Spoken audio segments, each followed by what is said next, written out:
자, 우리 말라기 공부하겠습니다. 12 소엔서라고 하는 이름이 붙어 있는 구약 성경의 한 단락을 공부합니다. 이게 12명의 선지자들의 글 모음집입니다. 호세아서부터 시작해서 말라기까지죠. 여러분들 다시 한번 복습하는 뜻으로 12 소예언서 차례를 보겠습니다. 여러분들 성경 앞에 나와 있는 구약 목록 찾아보세요. 창세기서부터 말라기까지 있는 부분을 보십시오. 밑에 내려가 보면 호세아서부터 있습니다. 거기가 12 소예언서 시작이에요. 다니엘 다음입니다. 호세아부터 말라기까지 요거 12 선지서 혹은 예언서 이름을 다 외우자 했는데 다 외우셨어요? 누가 외웠어요? 한번 해보실래요? 해보세요.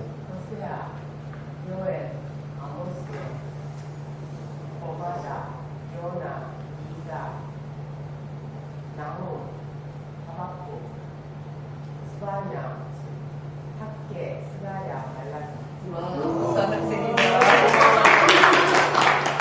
박수까지 받고 그럼 나도 한번 해야 되겠다. 네, 우리 같이 한번 순서들을 읽어보겠습니다. 호세아, 요엘, 아모스, 오바댜, 요나, 미가, 나훔, 하박국, 스바냐, 학개, 스가랴, 말라기. 예, 여기서 맨 뒤에 있는 세 개, 학개, 스가랴, 말라기, 이걸 한 묶음으로 좀 보자 했습니다. 같은 시대에 있었던 거예요. 학개, 스가랴, 이게 거의 같은 시대에 있었고요. 그 바로 뒤에가 말라기입니다.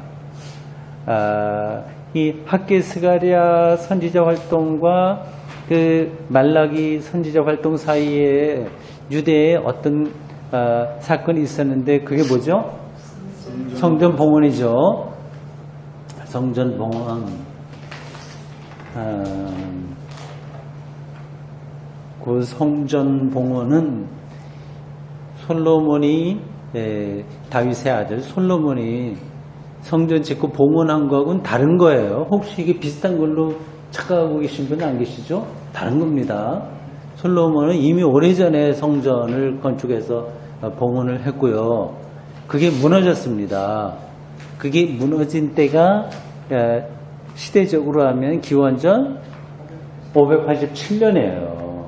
바벨론이 들어와서 완전히 예루살렘을 초토화시킬 때 다윗 성과 아울러서 성전 그리고 많은 가옥들 다 불태웠습니다. 그때 완전히 무너졌어요. 근데 돌만 남았죠. 무더기로.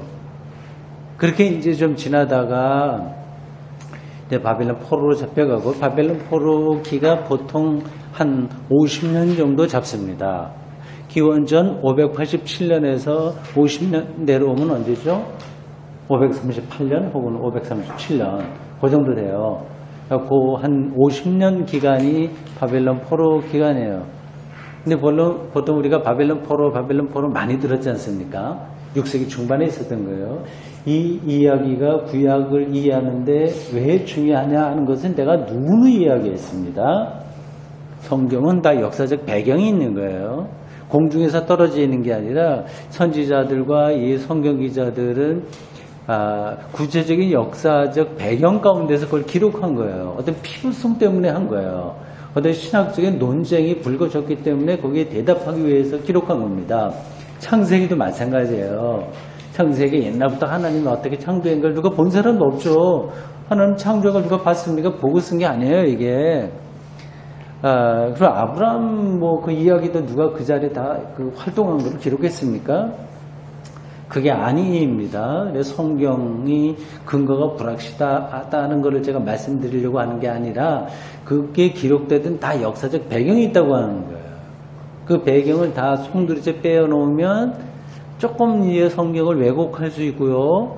정말 그 깊이 성경이 말하려고 하는 그 근본을 놓칠 수가 있습니다.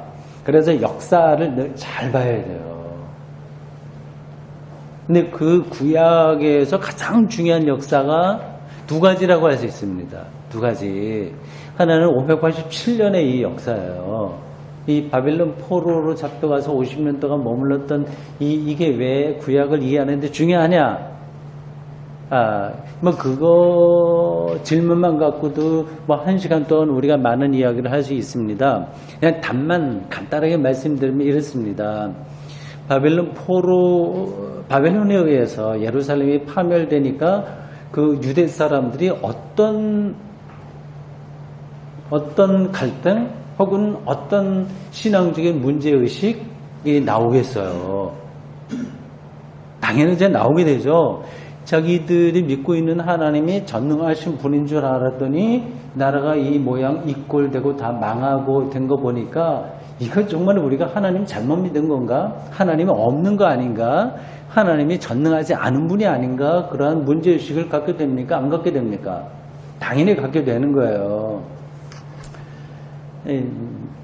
그거를 조금 개인적인 어떤 차원에서 끌어내려서 이야기한다면 이런 거죠. 어떤 신앙 좋은 사람이 신앙생활 하다가 시험을 많이 받아. 뭐 이거저거 많이 있잖아요. 남편이 사업을 부도 난다거나 누가 정말 자기 가족 중에서 큰 병에 걸려서 수술한다거나 뭐 그렇게 해도 난치병이 걸린다거나 그런 일을 당하면 속으로는 그런 생각이 들 겁니다. 하나님께 내가 바르게 살려고 노력하고 기도도 했는데 왜 이렇게 돼? 이게 뭔가 문제가 있는 거 아니야? 하나님이 안 계신 거 아니야? 하나님이 전능하지 않으신 분 아닌가? 뭐 이런 질문을 하게 되는 거 아니겠습니까? 그걸 일반적으로는 많이 극복하긴 해요. 그래서 하나님이 나로 하여금 더 신앙생활 잘하기 위해서 나를 단련시키려고 이런 어려움을 주셨구나 하고 그렇게 극복하는 사람들이 많이 있습니다. 이것도 욥기에 나오는 이야기예요. 근데 이건 욥의 생각이 아니라 욥의 친구들이 그렇게 주장한 거예요. 친구들과 엘리후라고 하는 마지막에 나온 젊은 친구가 그런 주장을 하는 거죠. 그러니까 욥기 다시 한번 연관되는 거니까 말씀드리면 그렇습니다. 그 재난 이야기는 여러분들이 잘 아시니까 접어두고요. 거기 신학적인 논쟁이에요. 신학적인 논쟁. 욥기는 그렇습니다. 여기 욥기 공부하신 분들은 다 그때 기억하실 겁니다. 욥기만이 아니라 신학 전체는 다 신학적인 논쟁이에요. 지금 우리가 같이 보게 될 말라기에서도 앞부분에 보면은 말라기 선지자가 앞부분에 누구를 지금 공격합니까? 너 잘못했다고 하는 대상이 누구예요? 제사장이잖아요. 그 제사장들은 나는 잘못한 거 없다 그 얘기하는 거예요. 논쟁이에요. 그게. 이 욥의 친구들 3명하고 맨 나중에 네 번째로 등장한 엘리후 이들의 입장은 두 가지입니다. 하나는 죄를 져서 그래. 자식들 죽고 뭐 재산 쫄딱 다 망하고 죄 때문에 그러니까 회개해. 친구들이 와서 계속 들볶아요. 좋은 뜻으로도 충고하고 많이 그럽니다.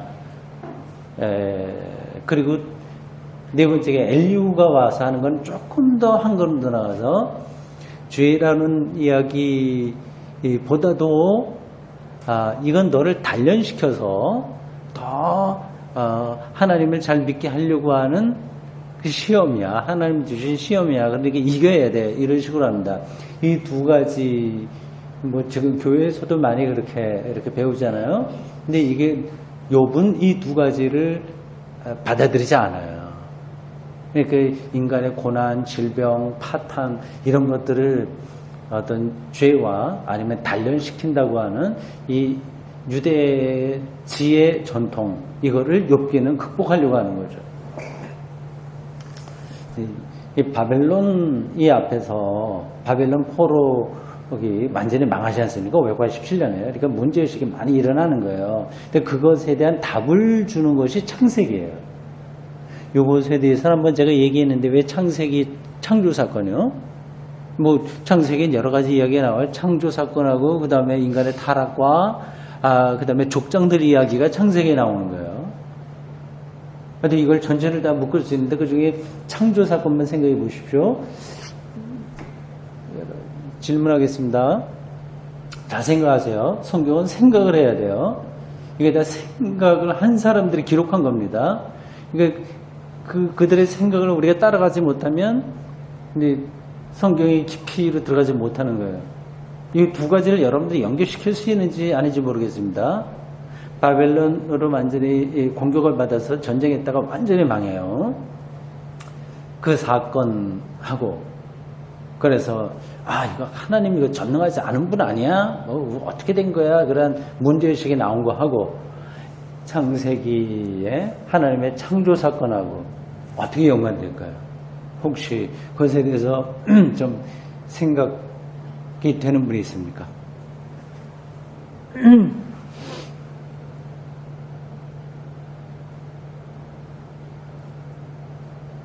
바벨론 포로 사건하고 창세기에 나오는 창조 사건의 신학적 관계에 대해서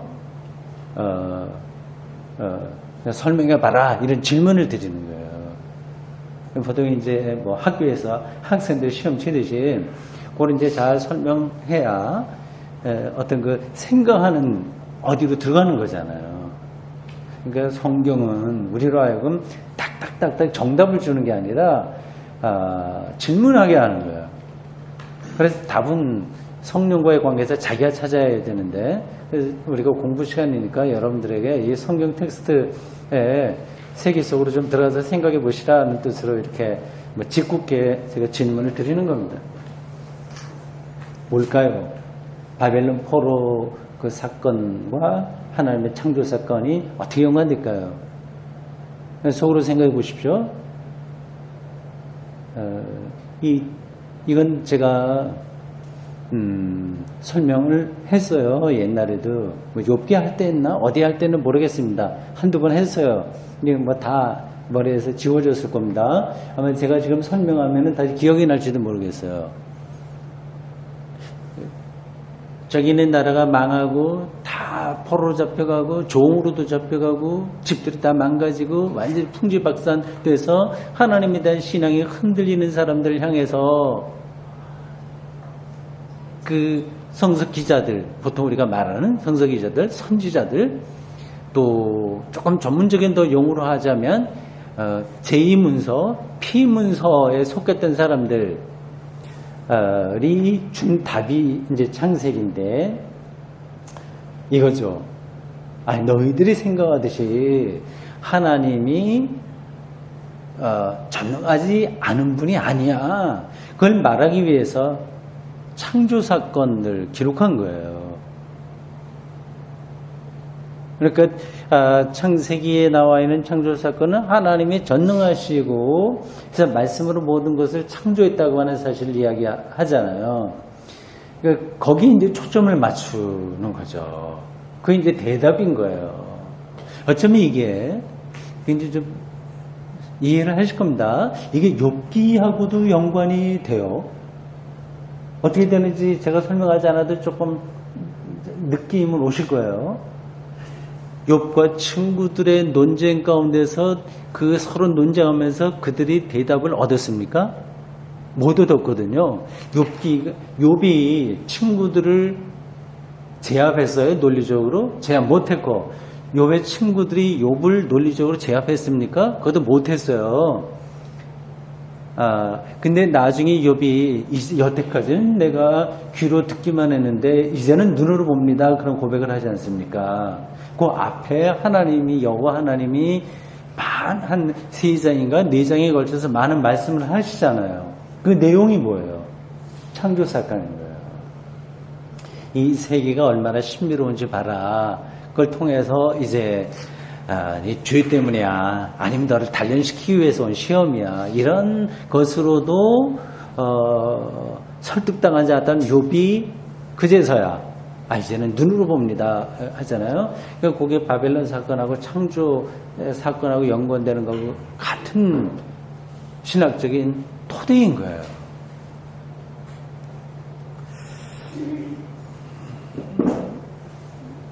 잠깐요. 네. 어디 쏘죠? 아,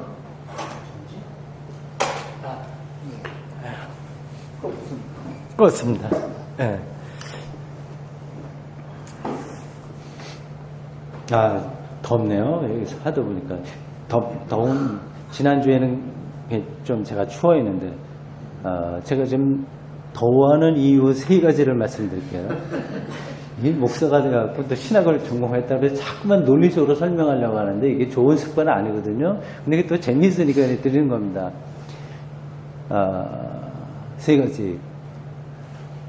하나는 저 히타를 지난주에는 껐어요. 오늘 계속 켰습니다.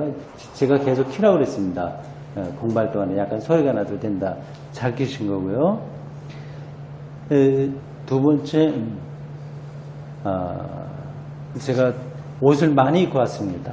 조금 추울 줄 알고. 내복도 입고, 그 다음에 이 안에다가 이것도 받쳐 입고, 많이 입었습니다. 두 가지 했죠. 세 번째는 뭘까요? 이거 지금 막 설명을 하다 보니까 열이 나서 그렇습니다. 속에서.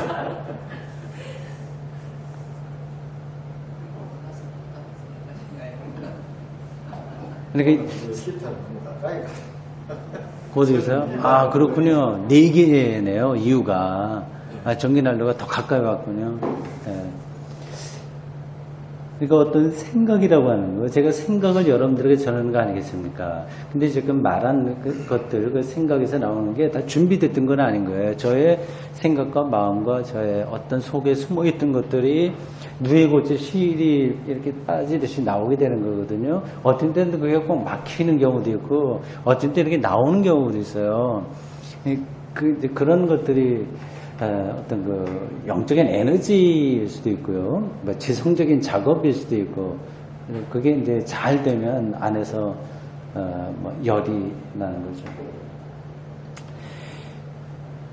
자, 지금 학계, 스가랴, 말라기 요거를 공부하는데 역사적으로는 중요한 어떤 포인트가 있다고 하는 거를 제가 말씀드리면서 많은 데까지 이렇게 확장이 됐어요, 이야기가.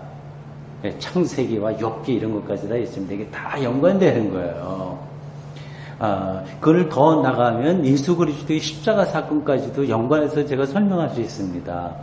기독교 신앙, 구약과 신앙 전체가 커다란 어떤 세계입니다. 근데 거미줄과 같은 거예요. 이 끝에서 저 끝까지가 다 이 방식으로 연결되어 있어요. 이제 그런 연결을 잘 이제 이해하고 그리고 또 창조적으로 그거를 설명할 수 있으면 이제 뛰어난 어떤 뭐 신학자 혹은 뭐 영성가 뭐 그렇게 될 수 있는 거죠. 근데 우리는 이제 신학자는 아니지만 신학 공부를 하는 거예요. 신학적으로 사유한다고 하는 게 뭔가 그걸 좀 맛보려고 하는 겁니다. 그래서 제가 하여튼 그런 방식으로 계속 여러분들하고 공부를 계속합니다. 그러니까 학계, 스가랴, 말라기 이 사이에 있는 중요한 역사적 사건이 바로 성전 봉헌이다. 근데 그것은 이미 솔로몬 성전이 허물어진 거하고는 다른 거다. 여기예요.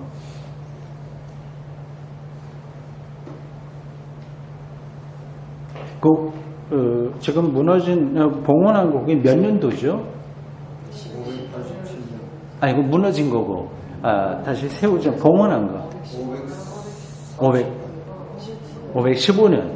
515년이죠. 바벨론 포로에서 돌아온 게 538년인가 7년이고요. 이제 돌아와서 가장 먼저 한 작업이 성전을 다시 건축하는 겁니다. 이게 지지부진했어. 잘 안 됐어요. 그럴 수밖에. 거기에는 이제 돈도 많이 들어가지 않습니까? 근데 바벨론 포로 생활도 많이 했고요. 여러분들 다 아시겠지만 바벨론 포로라고 해서 유대 사람들이 바벨론에 다 잡혀갔겠어요? 다 갔겠어요? 아니에요. 아니에요. 아주 일부만 갔어요. 대다수는 그냥 거기서 살았습니다. 근데 주권이 없는 거죠. 바벨론에서 파송한 총독이 와서 그 유대 나라를 다스리면서 우리가 일제시대 밑에 있던 거하고 비슷한 형국이라고 생각하면 됩니다. 적당하게 그 나라를 지배하면서 그냥 당근과 채찍을 통해서 통치하는 거예요. 당근도 줘요. 식민지 나라에 무조건 강탈만 하면은 말을 안 듣지 않습니까? 적당하게 당근도 주고 안 되면 채찍질도 하면서 이렇게 수탈하는 거죠. 유대 나라가 그렇게 많이 그렇게 수탈을 당했습니다. 그리고 바벨론으로 포로로 잡혀간 사람들이 일부예요. 근데 이 일부가 중요한 이유가 있어요. 왜 그럴까요? 네, 그렇죠. 거기 끌려간 사람들은 유대의 귀족들, 우리 집 말하면 양반들이에요. 지식인들, 하여튼 그런 사람들이에요. 다니엘이라든지 이런 사람들이 다 그렇게 끌려간 사람들 아니겠습니까? 뛰어난 사람, 지식인들, 학자들, 그런 사람들이 갔기 때문에 그 사람, 중요한 거죠. 그래서 와서 이제 성전을 건축하려고 하지만 좀 지지부진하고 잘 안 됐어요. 그때 그거를 격려한 사람이 바로 학개와 스가랴예요. 그래서 결국 성전을 봉헌했어요. 515년에. 기원전 515년에. 근데 성전을 이게 사실 우리의 실제로 신앙생활하는 현실하고도 비슷합니다.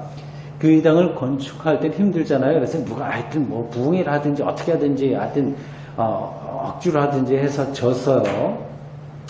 그게 끝나면 다 좋게 될 줄 알고 기대를 했는데 별로 그러지 못했어요.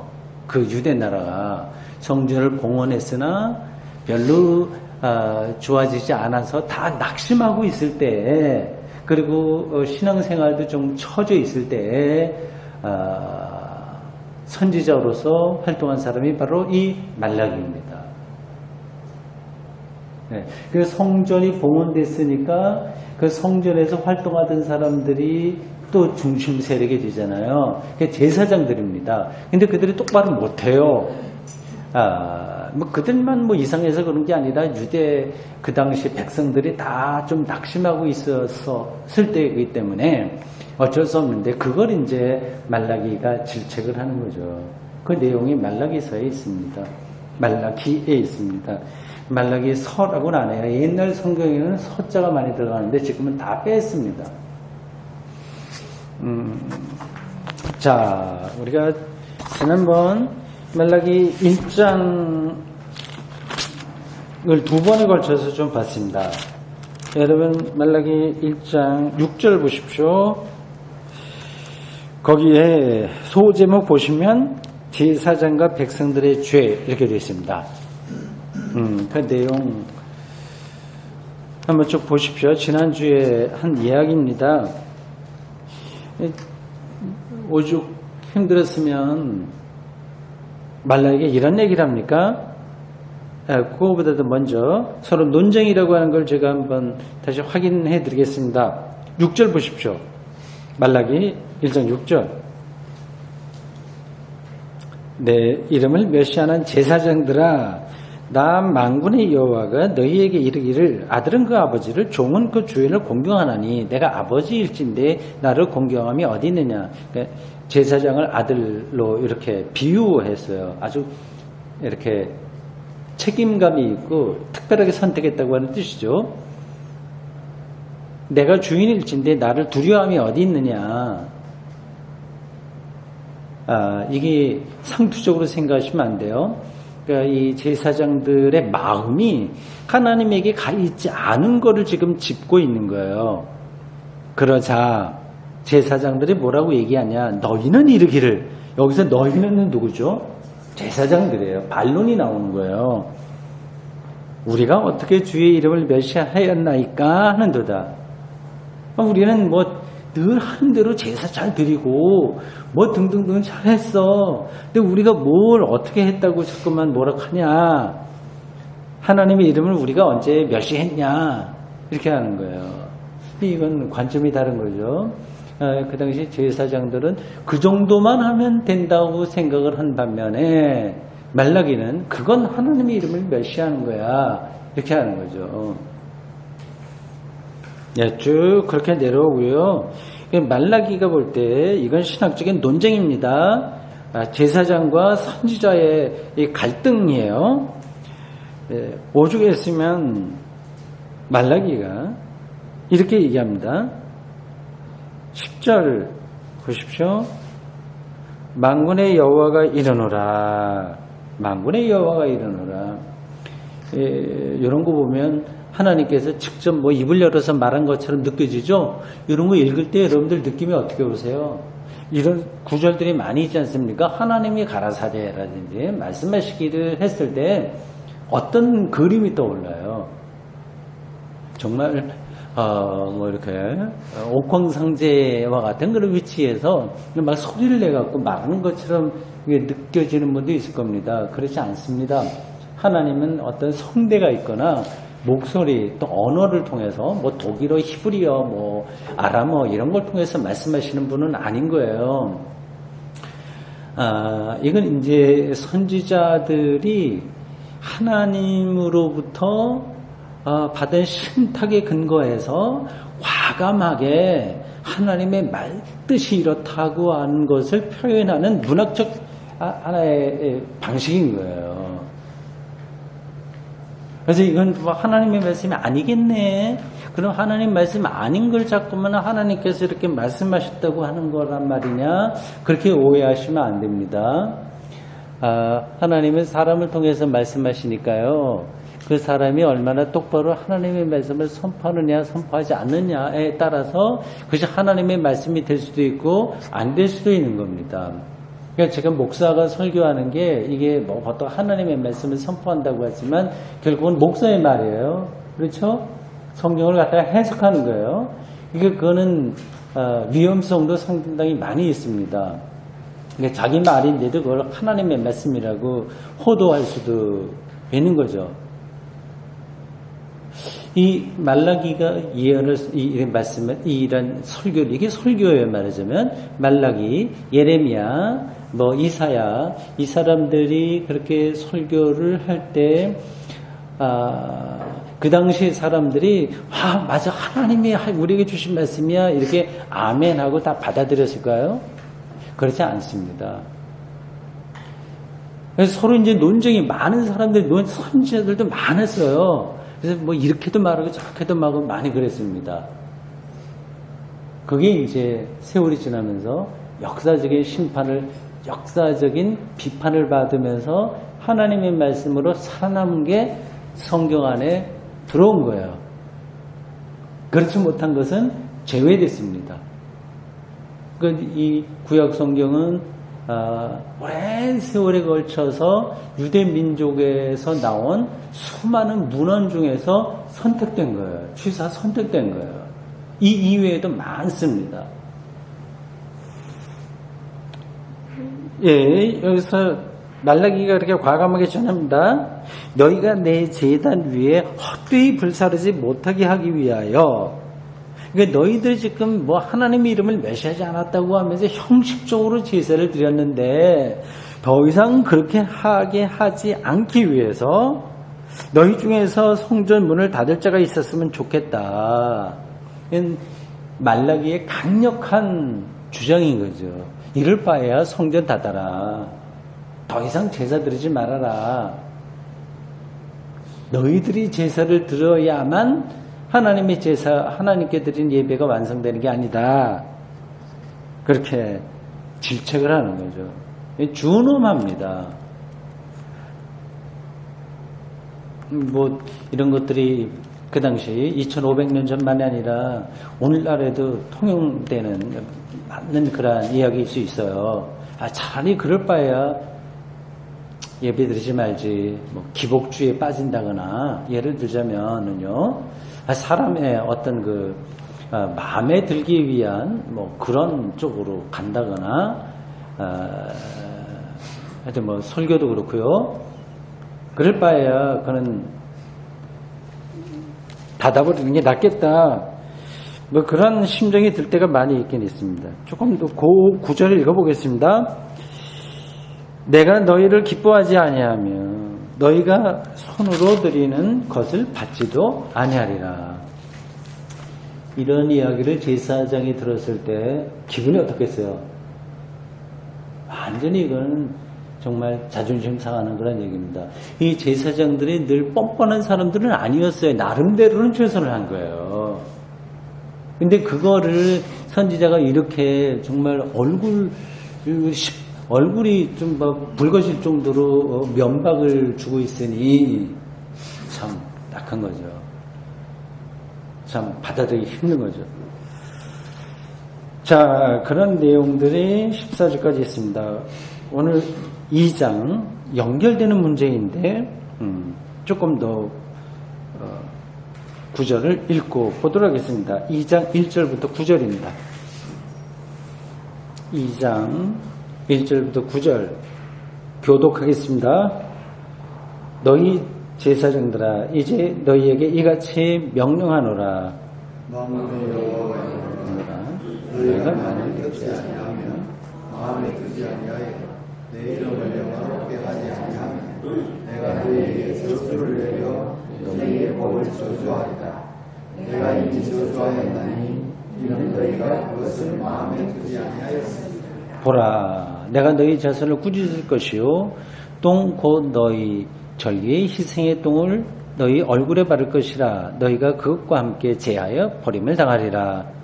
만군의 여호와가 내가 이 명령을 너희에게 내린 것은 레위와 세운 나의 언약이 항상 있게 하려 하는 줄 너희가 알리라. 레위와 세운 나의 언약은 레위와 세운 언약이 반복되고 있어요. 생명과 평강의 언약이라. 내가 이것을 그에게 준 것은 그로 경외하게 하려 합니다. 그가 나를 경외하고 내 이름을 두려워하였으며 그에게는 진리의 법이 있었고 그의 입술에는 불의함이 없었으며 그가 악함과 정직함으로 나와 동행하며 많은 사람을 돌이켜 죄악에서 떠나게 하였느니라.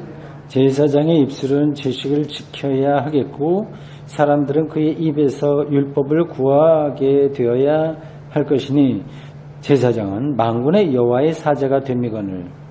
너희는 모든 길에서 떠나 많은 사람을 율법에 거스르게 하는도다.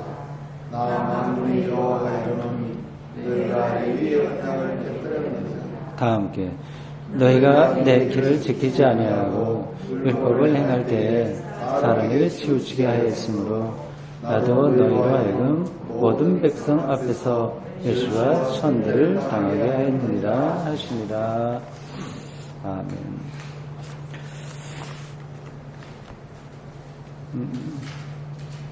본문 조금 이따가도 설명하고요. 제가 여러분들에게 나눠드린 문건 보십시오. 4번 보십시오. 지난 주일까지 3장 드렸고요. 오늘 다시 3장 드렸습니다.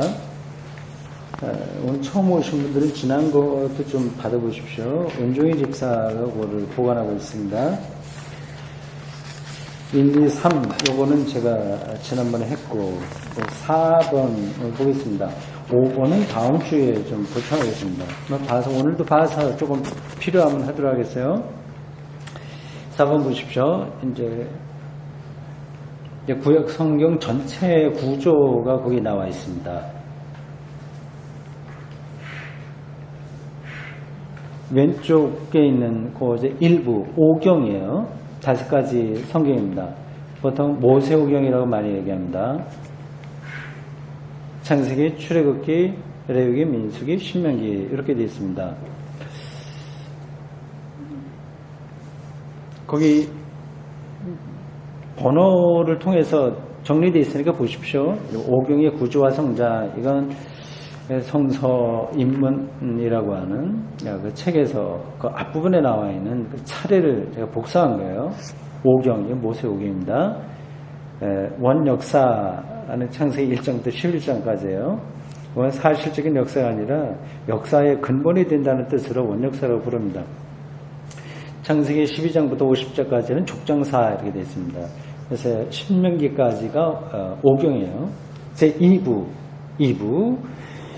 이 정기예언서예요. 정기예언서, 후기예언서부터 얘기하는데 그건 예언서 안에 들어와 있습니다. 2부 전기예언서. 이 정기예언서라고 부르는 거는 시기적으로도 좀 앞에 있는 거고요. 그 특징을 따지면 이제 2부하고 3부 보세요. 3부는 그냥 예언서라고 되어 있어요. 이건 보통 후기 예언서입니다. 정기가 있으니까 후기예요. 후기 예언서에 보면 12소 예언서도 들어갑니다. 이사야, 예레미야, 에스겔. 이사야, 예레미야, 에스겔. 그 이사야를 세 개로 나누죠. 지난주에 설교할 때 제가 이사야 49장이 성경 본문이었어요. 그래서 제2 이사야에 속합니다. 왜 이사야, 또 제2 이사야, 제3 이사야 이렇게 구분하는 이유는 그 내용이 시대의 배경이 다르기 때문에 그렇습니다. 그걸 어떻게 아냐? 그건 뭐 연구하면 다 나오게 돼 있어요. 하여튼 이사야, 예레미야, 에스겔 이렇게 있습니다. 그리고 밑에 16번에 보면 12소의 연서가 있죠. 그게 우리가 공부하는 거예요. 그러니까 우리 말라기가 전체 구역 성경 중에서 어느 위치에 있느냐 하는 것을 여러분들에게 짚어드리는 거예요. 그 구역성이 구조가 있어요. 구조. 각각의 문서들의 그 형태들도 다르고요. 보통 장르라고 하죠. 장르. 문학에서 얘기하는 장르요. 소설도 있고 수필도 있고 뭐 희곡도 있고 뭐 시도 있고 평론 있잖아요. 근데 그 글들의 형태가 그렇게 다 달라요. 달라요. 시가 있고 산문이 다 다른 거 아니겠습니까? 성경도 마찬가지입니다. 그런 형태들을 좀 구분해서 봐야 성경을 좀 더 깊이 있게 이해할 수 있습니다. 그 16번에 12소연서 있죠? 거기에 마지막 부분이 말라기입니다. 그러면 그 제3부에 나와 있는 예언서, 이건 후기 예언서를 가리키는데 16번에 나온 12소연서를 제외하고 앞에 나와 있는 3권, 좀 더 세분하면 이사야를 3개로 나눈다면 5권, 그냥 이사야를 그냥 하나로 본다면 3권, 이사야, 예레미야, 에스겔은 무슨 예언서라고 하면 될까요? 대예언서. 예, 그렇습니다. 12소 예언서와 대별해서 대예언서라고 부릅니다. 이사야와 예레미야와 에스겔이 밑에 나와 있는 12소 예언서를 쓴 선지자들보다 더 뛰어나기 때문에 이렇게 이름을 붙인 건 아니고, 왜 붙였어요? 그렇게? 분량이 많습니다. 12소 예언서를 다 하나로 묶어야 대예언서 하나 정도에 해당됩니다. 물론 그게 누가 더 중요하고 아니다 그렇게 말할 수는 없지만, 그러나 이제 그래도 대예언서가 사실은 더 중요하죠. 내용도 많고 그 안에 기독교가 인용한 구절들도 많이 있습니다. 이사야 같은 데는 이거는 예수 그리스도를 이야기하는데 중요한 구절들이 많이 들어있어서 우리가 굉장히 신학 성경을 공부할 때도 많이 다루고 있습니다. 그게 예언서예요. 후기 예언서입니다. 대예언서, 수입이 소예언서예요. 그래서 다시 앞으로 가서 2부 전기 예언서를 봅시다. 거기 보면 성경 타이틀이 이렇게 나오죠. 여호수아, 사사기가 있고요. 7번, 8번에 나오고, 근데 9번으로 넘어가면 열왕에 대한 4권의 책. 열왕이라고 하는 건 여러 왕이라는 뜻입니다. 여러 왕. 열왕에 대한 4권의 책. 근데 왜 이렇게 어려운 말을 썼을까 뭐래? 열왕. 이렇게 줄을 쓴다. 뭐 그런 뜻이 열이다. 뭐 그런 뜻이에요. 여러 왕에 대한 이야기가 나오는데 그게 사무엘 상하, 열왕기 상하 그렇게 되어 있습니다.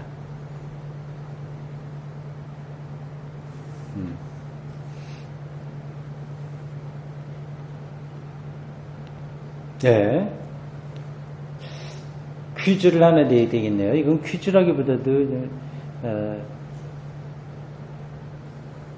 성서에 대한 어떤 개론적인 이해인데요. 이건 맞출 수 있을까? 정기 예언서, 여기는 이제 열왕들에 대한 이야기, 사무엘 상하서부터 11개 상하, 여기에 이스라엘 역사가 다 나와요. 많이 나옵니다. 이스라엘이 통일 왕국서부터 어떻게 분열됐느냐, 뭐 어떻게 망했냐, 뭐 그런 것들 나와요. 이게 이스라엘의 역사죠, 말하자면. 이스라엘의 역사예요. 근데 이 역사를 예언서라고 불려요. 신학에서 말하기로 예언서라고. 그렇게 부르는 이유는 이 안에서 예언자들이 활동했기 때문에 그렇습니다. 그러면 전기 예언서와 2부에서 말한 3부에서 나오는 그 후기 예언서, 같은 예언서라고 하는 말이 붙었는데 어떤 차이가 있을까요? 뭘까요? 구체적인 특징이 우리가 한번 짚었던 거예요.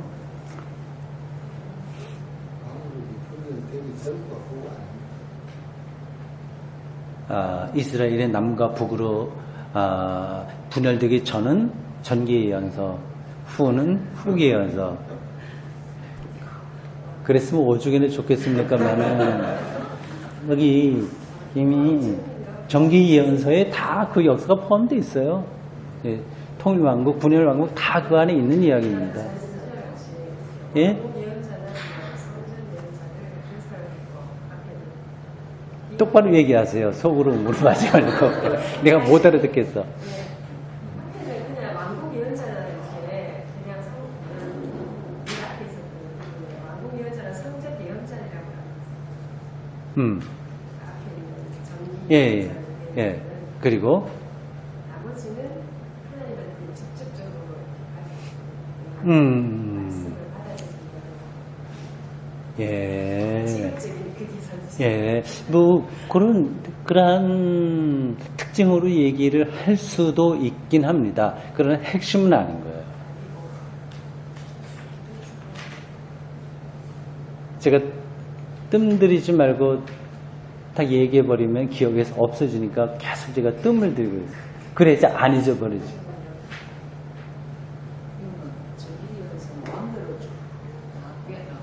네. 왕들이 아니고 예언자가 네. 그것도 조금 그렇게도 표현할 수 있습니다. 네. 예? 포로 시대에 그거보다 아닙니다. 얘기를 해야 되겠네요. 여러분들 힘들. 후기 예언서는 문서 예언자들이에요. 문서. 글을 통해서, 예? 말과 글을 통해서 예언서가 된 겁니다. 근데 정기 예언서는 그 사람들의 말과 글이 이렇게 문서로 따로 돼 있지 않고 그냥 활동한 거예요. 그러니까 문서 예언자 혹은 선지자냐 아니냐 그걸로 정기 예언서하고 후기 예언서를 나눕니다. 그러니까 이사야, 에스겔, 예레미야 뭐 이런 것들이 다 12소 예언서까지 이게 다 문서로 남아있는 거잖아요. 됐죠? 이제 안 잊어버리겠죠? 금년 말에 한 번 더 묻겠습니다.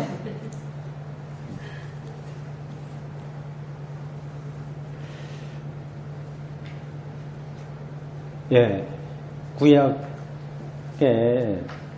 큰 덩어리로 보자면 모세오경이 가장 중요해요. 모세오경. 이게 구약에서 가장 먼저 권위 있는 책으로 인정받았습니다. 신약성경으로 말하자면 이게 어디에 해당할까요? 복음서냐, 복음서. 네. 네. 이 신약성경의 복음서가 이렇게 뭐 대비시켜서 얘기하는 거예요. 그러니까 신약의 복음서에 해당하는 것이 구약에는 모세오경이다. 핵심 중에 핵심이 거기에 있는 거죠. 두 번째 해당하는 항목이 예언서입니다. 예언서. 거기에 정기와 후기를 나누는데 어쨌든 예언서예요.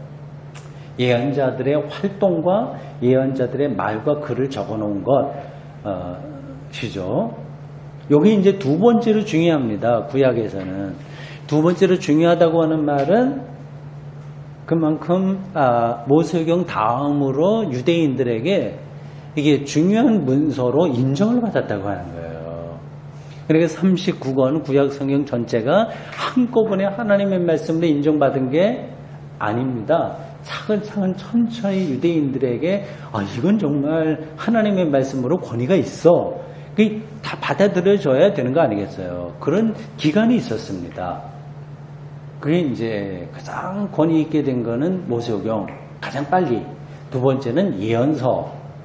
세 번째 단위가 여기 제가 나눠드린 문건에는 사업으로 되어 있습니다만은 저는 예언서를 묶어서 드리는 거예요. 세 번째 뭉텅이는 성문서입니다. 이거는 그 말 그대로 문학적인 거예요. 문학적인 거예요.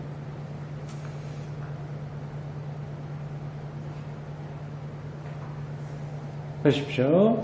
제4부 성문서. 이건 예언서는 아니지만 그냥 우리가 구조를 보는 중이기 때문에 한번 짚고만 넘어갑니다.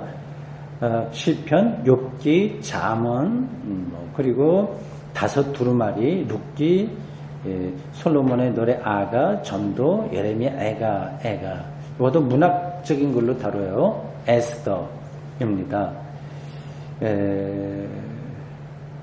등등등등 이렇게 있습니다. 요즘 문학적인 성격이 강한 작품들입니다. 요게 맨 나중에 구약 성경으로 인정을 받죠. 굉장히 늦게까지 인정받지 못한 것도 있었어요. 그렇습니다. 우리는 지금 이 전체 구조 중에서 12소예언서, 후기 예언서의 한 파트인 12소예언서 안에 들어있는 말라기를 공부하겠습니다. 그래서 차츰차츰 올라가겠어요. 호세아까지 뒤로 가겠습니다. 자, 그런 것들을 넣어두시고요. 본문을 보도록 하겠습니다. 잠깐 공부하죠. 이 내용은 여러분들이 잘 아시기 때문에 성경 본문은 제가 자세하게 설명하지 않아도 됩니다. 그 주변 어떤 그 배경들 그런 것들을 설명하는 게 더 중요합니다. 우리가 수요일 공부하는 거는 뭐 은혜 받기 위해서 하는 건 아니에요. 뭐 성서의 정보를 많이 알려고 하는 것도 아니고요. 그거는 여러분들 집에서 읽어보시면 뭐 얼마든지 할 수 있는 거고요. 여러분들이 혼자 이렇게 따라가기 힘든 그러한 신학적인 배경들, 그러니까 성경을 바르게 읽기 위한 사전 준비 그런 것들을 주로 하게 됩니다. 네, 그걸 크게 제가 중요하게 하면서 그래도 본문에서 우리가 좀 확인해야 될 것들 그런 것들을 같이 해보도록 하겠습니다.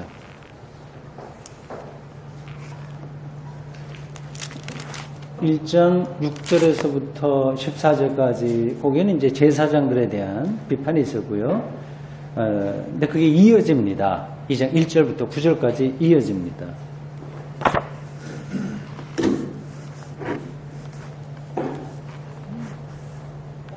4절 보십시오. 4절. 3절 먼저 보실까요? 이건 표현이 좀 적나라한 게 나와요. 보라 내가 너희 자손을 꾸짖을 것이요. 똥곧 절기에 희생의 똥을 너희 얼굴에 바를 것이다. 굉장히 욕설과 같은 표현까지 나와요.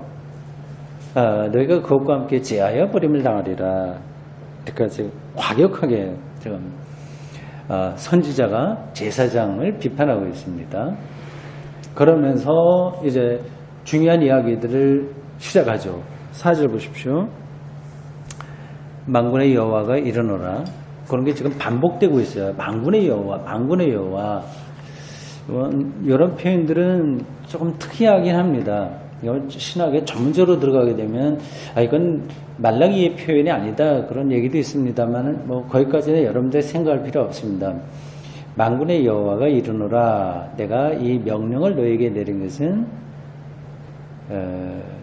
제사를 바르게 드려라 그런 명령이죠. 드린 것은 레위와 세운 나의 언약이 항상 있게 하려 함인 줄을 너희가 알리라. 레위와 세운 나의 언약, 그게 그 뒤로 몇 번 반복되고 있습니다. 12지파 중에 한 게 레위예요. 레위가 그 야곱의 12아들 중에서 몇 번째죠? 네 번째요? 네 번째? 예, 그 정확합니까? 아, 저도 지금 가물가물해서 지금 그런 거예요. 세 번째 주시. 알았어요. 세 번째, 네 번째, 둘 중에 하나는 확실하겠죠. 나중에 확인해 보겠습니다. 저도 뭐 지금 왔다 갔다 해서. 12, 그건 주일학교 열심히 다니는 사람들이 다 외우고 있는 걸 텐데, 저는 주일학교를 안 다녔기 때문에 잘 외우지 못합니다. 이 레위 지파가 중요하거든요. 12지파 중에서 이 레위는 특별한 좀 일을 했습니다. 12지파 중에서 한 지파인데요. 이들은 그 가나안 정복할 때 땅을 분배하잖아요. 그때 이 레위 지파에게는 땅을 주지 않았습니다. 그리고 각각 지파에서 이제 좀 11조 비슷한 거, 뭐 그런 거를 모아서 이 지파가 살아가게 하고, 이 지파들이 하는 일은 성전에 관계된 거예요. 거기서 제사장도 나오고, 뭐 제사장만 있는 게 아니라, 뭐, 성전을 이제 이렇게 뭐 관리한다거나, 뭐 그런 것도 있고, 여러 가지 그 성전을 중심으로 해서 하는 일들을 맡은 지파가 레위예요. 요즘으로 말하면 뭐 전원 목사라고 할 수 있습니다. 그들과 세우는 언약을 잃어버리지 말아야 된다. 그걸 붙들기 위해서 내가 계속 이야기를 하고 있다 말하고 있습니다. 5절 보십시오. 레위와 세운 나의 언약은 두 가지로 나오죠. 생명과 평강, 평화라고 했습니다. 생명과 평화. 생명은 삶이에요. 생명이에요. 살아있는 거죠. 근데 이거는 살아있다고 하는 게 실제로 살아있는 것도 살아있는 거고 그것도 생명입니다. 우리가 뭘 먹고 마시고 살아가는 거 생명입니다. 근데 그것만 갖고 우리가 생명이라고 말하지는 않습니다. 결국 이러한 생물학적인 생명 현상은 결국 시간이 지나면 다 끝나기 때문에 그거가 소중하긴 하되 그것만이라고 말하지는 않고요. 하나님 안에 있는 생명을 이야기합니다. 근데 그럴 때 정말 살아있다고 이야기합니다. 근데 하나님 안에 있는 생명이라고 하는 것은 굉장히 막연해요. 추상적으로 느껴져요. 그래서 그거를 잘 붙들지 못하는데,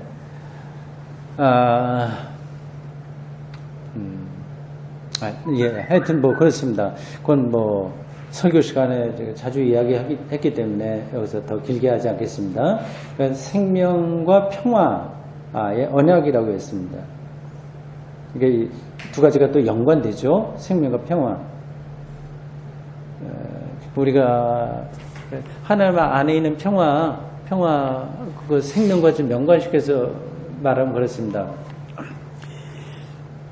평화와 반대되는 건 불안한 거예요. 염려스럽고. 그럼 살아있다 하나? 죽은 거나 마찬가지거든요. 그러니까 아까 제가 생명을 두 가지로 얘기를 했습니다. 뭐 사실 두 가지로 말할 수는 없는 거예요. 더 포괄적이에요. 생명이라고 하는 것은. 네. 여러분들 생각하십시오. 이 신앙이라고 하는 것, 신학기라고 하는 것, 그리고 성경을 공부한다고 하는 것은 딱 떨어진 대답을 얻는 게 아니라 전통적으로 내려왔던 많은 우리 신앙 선배들의 문헌을 통해서 기독교의 가르침을 통해서 우리가 그 어떤 말로도 다 규정하고 압축해 이렇게 딱 손에 넣을 수 없는 하나님의 통치에 우리의 삶을 여는 거거든요. 근데 오늘 현대인들은 이제 그게 무슨 말인지 잘 들어오지 않기 때문에 자꾸만 손에 뭐를 넣으려고 그래요. 그래서 내가 기도했더니 어떻게 응답을 받았어? 라든지 뭐 이런 방식으로 목사들도 내가 이렇게 했더니 목회 성공했어? 라든지 계속 그런 방식으로만 하나님과의 관계를 맺게 되니까 성서가 말하는 그 생명의 세계가 이제 너무 추상적인 거예요. 이걸 이제 우리가 극복을 해야 되는데 쉽지가 않습니다. 예를 들면 이래요. 아침에 제가 집안일 얘기해도 되나요? 우리 가족이 여기 앉아있는데 아침에 제가 자, 7시에 이제 2층에 있다가 밑으로 식사, 우리 긴장하지 말아요. 그래, 아침에 7시에 2층 서재에서 1층으로 내려오거든요, 보통. 그럼 이제 아무도 없습니다, 그 시간. 조금 뭐 이제 빵 굽고 커피 이렇게 하고 있으면 둘째 딸이 이제 출근을 해야 되니까 일어나서 준비를 막 해요. 그래서 내가 먹을 때 되게 이제 둘째 딸하고 아침에 이렇게 먹습니다. 지금은 방학이라서 뭐 어디 가 있어서 못 먹습니다만은 밥상머리죠. 그때 지은아 봐라, 창문에 바깥 대나무가 지금 이렇게 있고 여름 같은데 햇살 봐라, 그 뒤에 나무도 봐라, 이게 얼마나 놀랍냐. 아빠 나 눈에 안 들어와. 이제 솔직하게 이렇게 얘기를 하는 거예요. 그러니까 똑같은 어떤 대상이 있어도 그거를 추상적으로 그냥 스쳐 지나가는 게 있고요, 정말 그거하고 일치하는 게 있거든요. 그러니까 하나님의 통치나 그것도 그와 비슷한 거예요. 그거를 실질적으로 느끼지 못하면 이게 손에 잡히는 게 아니기 때문에 오히려 대나무 이런 거는 사실은 손에 잡히기는 한 건데도 불구하고 안 되고, 자기가 지금 해야 될 문제에 푹 빠져버리게 되면 이 세계 전체를 느끼면서 살기 힘든 것처럼 거기에 습관이 돼서 기독교인들도 하나님 나라, 하나님의 평화 뭐 이런 것들이 실질적으로 느껴지지 못하는 것 같습니다. 지난주에 설교 잠깐 중에 나와 있는 거 다시 말씀드려야 되겠네요. 근데 이게 지금 하나님의 평화, 하나님의 생명을 우리가 얼마나 실질적으로 느껴야 되냐는 것을 여러분들에게 설명하려고 하는 겁니다. 이런 뒤에 설명을 잘 기억하고 있다가 여러분들 주변에 남편이나 뭐 친구나 이렇게 얘기할 때 그렇게 설명할 수 있어야 돼요. 실질적으로 자기게 돼야 그 말을 할 수 있긴 합니다. 칭의론 얘기했습니다. 예수를 믿으면 의로워진다고 하는 그 사건이 얼마나 다이나믹한 하나님 경험이냐라고 하는 거예요. 근데 그게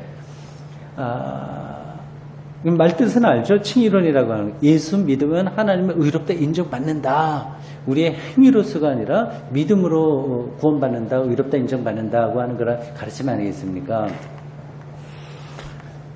이게 누구나 다 알고 있는 건데, 근데 우리들은 되게 사람들로부터 의롭다고 인정받는 것에 딱 길들여져 버리는 거예요.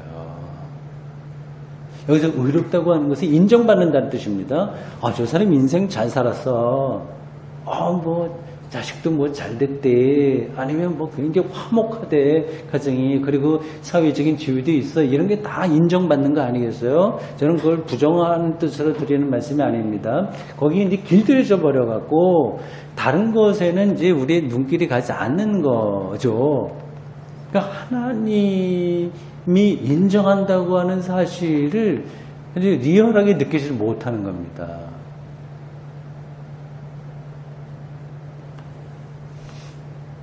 그래서 이런 건 이제 말로 설명이 잘 안 됩니다. 하는 데까지 제가 하는 거고요. 그게 이제 마음에 와 닿을 수도 있고 안 닿을 수도 있어요. 이제 이런 것들이 하나님의 판단, 내 운명을 맡긴다는 그 깊이로 들어가야만, 그래야만 마태복음 5장에 나와 있는 팔복의 말씀이 정말 복 있다는 것으로 오게 됩니다. 그렇지 않으면 저건 그냥 덕담이야. 저희 힘들어도 이렇게 하나님이 복 있다고 하니까 그렇게 은혜 받으라고 하는 말씀이야. 그 정도지 실질적으로 느껴지지가 않는 거죠.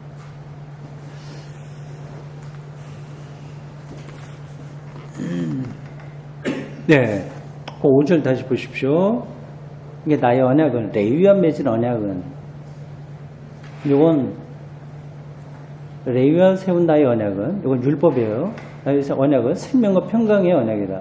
요거 구약의 말씀이니까 우리 신학적인 언어로 바꾼다면 어떻게 할 수 있을까요? 레위와 세운 나의 언약은, 요걸 다른 말로 바꾸면 뭐가 될까요? 신학적인 관점으로.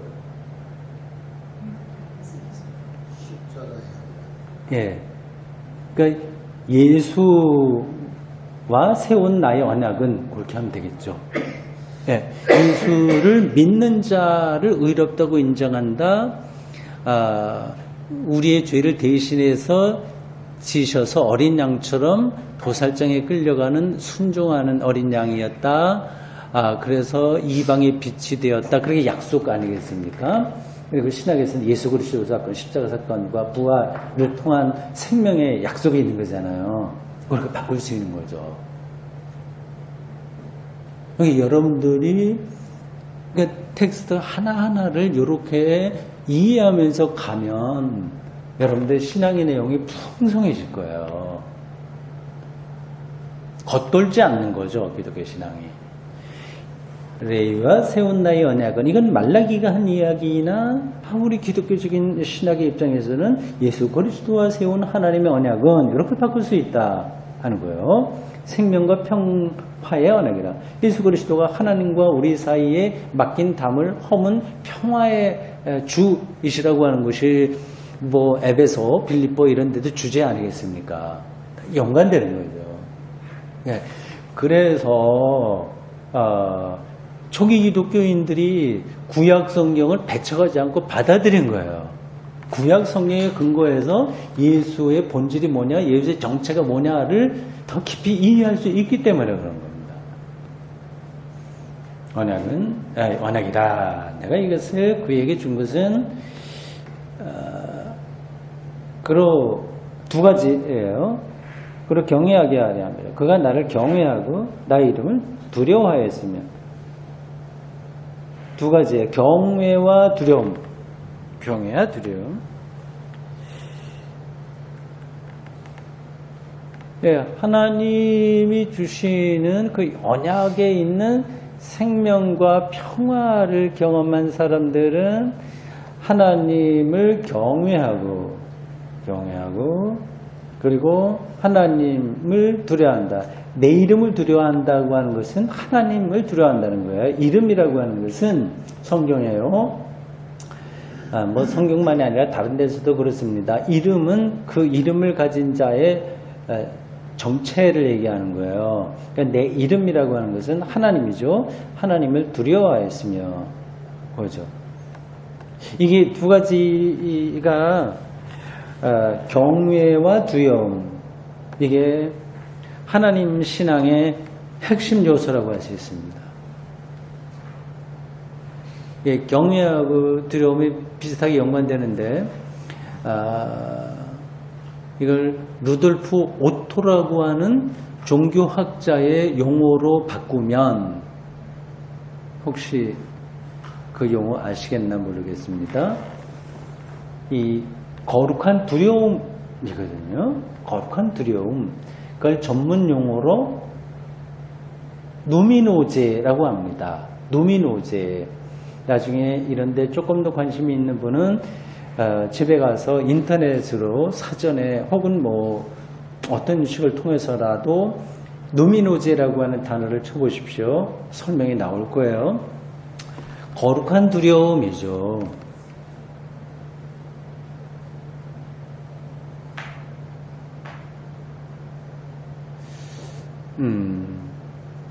그러니까 하나님 경험은 거룩한 두려움이라고 할 수 있습니다. 이게 우리는 살아간다고 하는 것을 늘 그렇게 우리가 할 수 있다고 생각해요. 우리가 계산해 갖고 뭐 계획도 세우고 뭘 이루고 뭐 할 수 있다고 생각합니다. 그리고 계량적으로 수치를 만들어 갖고 내가 재산을 10억 모으면 내 삶이 보장되겠지. 뭐 예를 들면 그런 방식으로 생각을 하잖아요. 근데 그렇게 묶여 있는 한 하나님을 경험하기는 불가능합니다.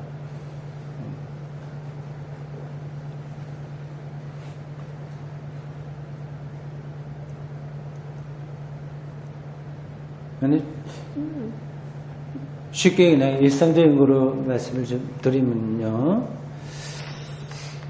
두 가지를 말씀드려야겠네. 하나는 시간의 신비예요. 시간. 그 시간을 생각하면 참 우리가 두려워하지 않을 수 없는 거죠. 이 성경이 언제 쓰여졌어요? 지금부터 몇천 년 전이요? 이 말라기가 2500년 전. 네. 그 당시 사람들도 생생하게 사는 사람들이에요. 먹고 배설하고 싸우고 화내고 사랑하고 그래 살았어요. 근데 2500년이 확 지나서 지금 와 있잖아요. 그들은 일단 지금 없어요. 그럼 앞으로 2500년이 흐른다고 하는 거는 명백한 사실이 아니에요. 명백하죠. 이미 지나갔다고 생각해 보세요. 2500년이. 지나갈 수도 있었던 거죠. 그 지금은 우리가 이미 과거의 사람이 될 수도 있어요. 2500년 후에 우리 후손들이 이 시대를 생각한다면 지금 우리가 말라기 시대를 생각하는 거하고 똑같습니다. 시간이 그렇게 신비로운 거예요. 그렇다면 아득한 거죠. 아득한 경험. 우리가 2500년 전을 생각하는데 이미 지금 우리가 하고 있는 이게 2500년이 지나가 버렸다고 하는 거를 생각하면 또 아득한 거예요. 시간의 신비. 그렇죠. 그거 하나 있고요.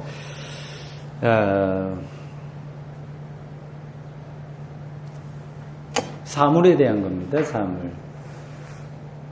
여기 차가 있어요. 이 잔에 머그잔에 차가 있습니다. 노란 색깔 나는 차입니다.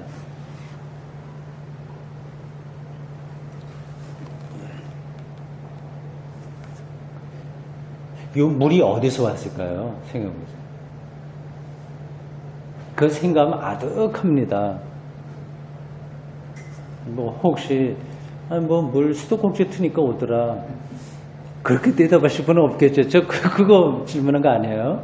물의 근원 H2O를 통해서 물이 수분이 되고 지구에 왜 물이 생겼을까? 물리학자들이 그게 뭐 해성 다른 데서 온 거다 그런 말도 있어요. 어떻게 H2O가 모이면 물이 될까? 이런 것들. 그리고 어쩌면 이게 저 알프스에 있었던 눈 빙하 그게 녹은 게 여기 들어와 있을 수도 있는 거죠. 사물, 작은 사물 안에 우주 전체가 있다고 하는 이 비밀, 이런 거 보면 아득한 거죠.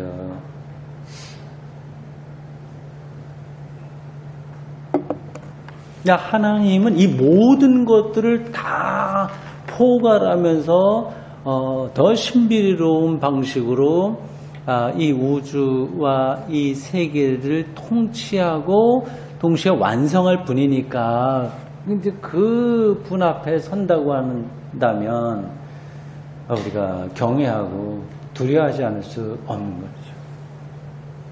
여러분 지금 잠깐 말씀드린 요 두 가지 예, 그거는 당신이 철학적으로 혹은 인문학적으로 그렇게 생각하는 거지 그게 어떻게 성경과 연관되냐 속으로 생각하실 분이 있다면 그건 착각입니다. 지금 제가 잠깐 말씀드린 몇 가지 그런 것 아득한 경험들 그리고 수천 년 동안 많은 철학자들이 생각했던 이 세계에 대한 해명들 그리고 헬라 신화에서 인간의 삶을 말하려고 했었던 많은 그러한 상징들 이런 것들 그런 것들을 성서기자들이 생각을 했겠어요? 안 했겠어요? 당연히 합니다. 그걸 전제하고 하는 거예요. 성경은 전제하는 거예요. 인간이 죽는데 인간이 죽고 역사가 진행되고 자기들 몰랐던 일들이 막 들어오고 당황스럽고 그런 것들을 다 우리와 똑같이 경험했습니다.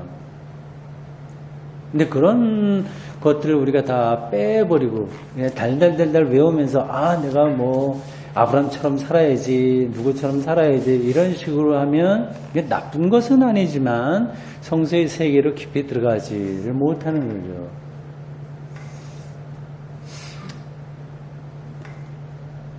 네, 제가 성서의 세계 이런 것들을 자주 이야기하면서 조금 마음 한편으로 좀 불편한 것도 있어요.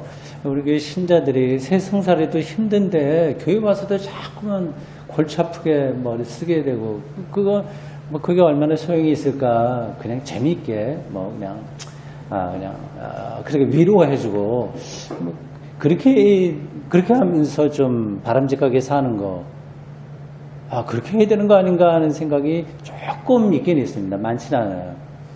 근데 결국 그런 것들은 오래가지 못하니까 그런 것들은 또 다른 교회에서 얼마든지 할 수 있으니까 대구 센터교회만이 지향하고 있는 인문학적이고 2000년 역사, 기독교 역사 전통의 뿌리를 내리고 그리고 건강한 의미에서 영성 이런 것들로 우리가 구도 정진의 자세로 가는 게 맞다 생각을 하고 있습니다.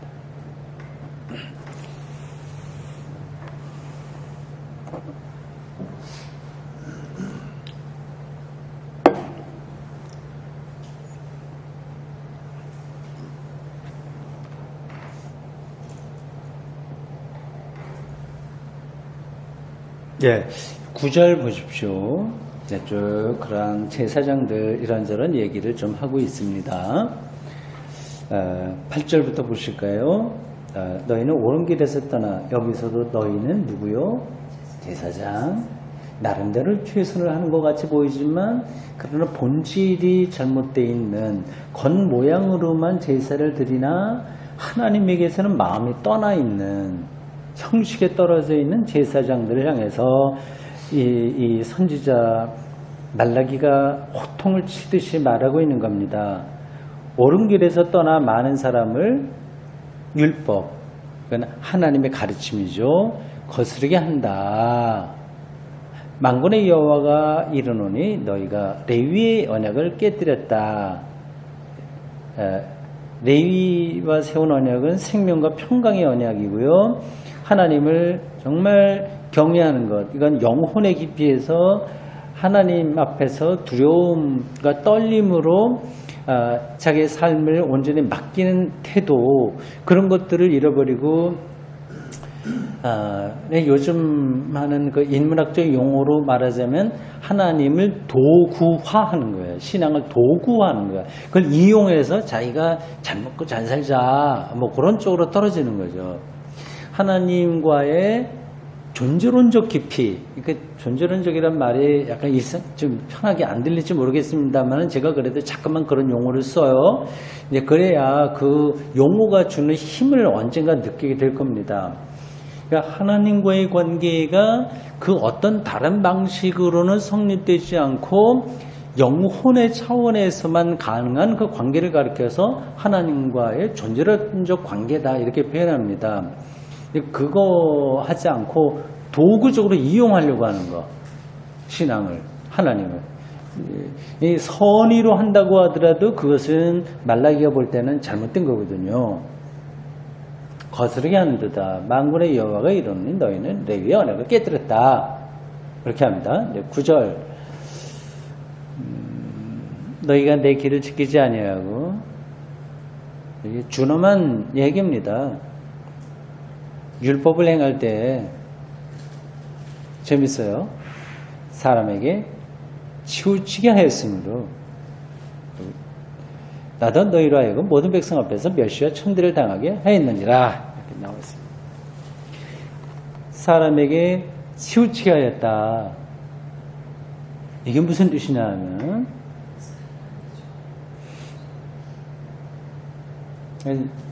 사람의 눈치를 본다는 얘기입니다. 권력자들 눈치를 본다는 거, 힘 있는 사람들 눈치를 보고 거기에 맞게 하는 거, 이거죠. 사람에게 치우치게 한다고 하는 거예요.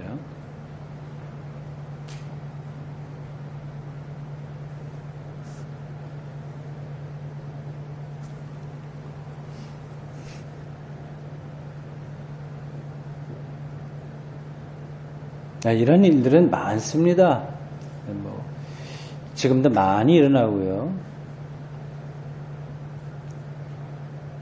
사람에게 치우치지 않고 하나님에게 의존하는 방식으로 제사도 드리고 예루살렘 성전이 이렇게 움직여야 되는데 이 제사장이라고 하는 작자들이 세상 권력의 눈치 보고 또 그 자기네 성진에 오는 뭐 힘 있는 사람들 눈치 보고 그런 방식으로 가르치고 있으니 이 말라기가 그냥 참을 수가 없는 거죠.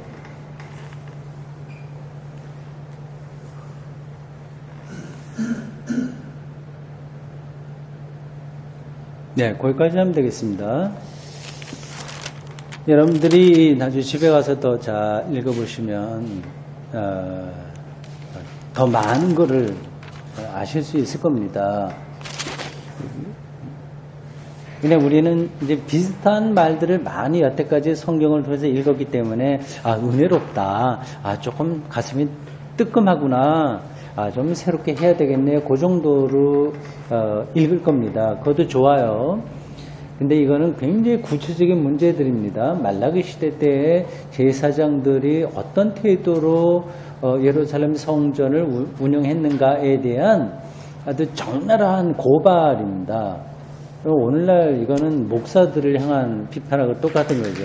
근데 목사들이 이러한 성경을 갖다가 이제 설교할 때는 자기 자신에게 하지 않고 일반 신자들한테 뭐 이렇게 하냐 저렇게 하냐 그런 식으로 해요. 그 지도자들이 사실은 가장 큰 문제이긴 하죠. 일반 백성들도 마찬가지입니다만 선지자들은 이러한 지도자들을 향해서 아주 날카롭게 비판하고 있습니다.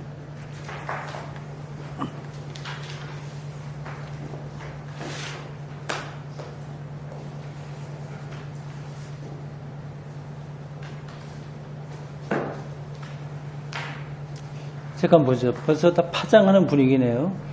성경에다 달고 아직 내가 한마디 결론을 남겨뒀는데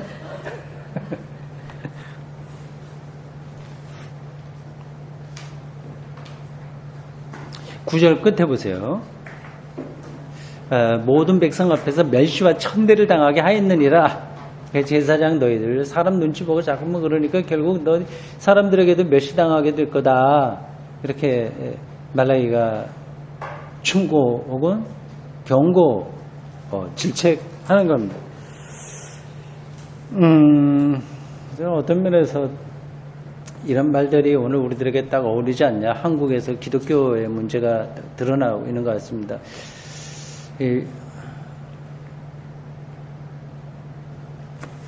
보통 설문조사를 하면 목사, 사제, 승려 누구를 더 신뢰하냐 이렇게 할 때 누가 이제 꼴찌 되겠어요?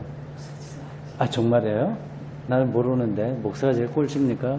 목사에 대한 신뢰 이런 것들이 많이 떨어지고 기독교 가톨릭이 조금 인정을 받는 것 같아요. 그러니까 이 사회에 우리가 멸시받는 그런 때로 지금 떨어져 가고 있습니다. 이걸 어떻게 극복해야 될지 저도 잘 모르겠어요. 그러면 그러한 것만 보고 그럼 대안이 없냐? 그냥 간단하게 대답만 드리겠습니다.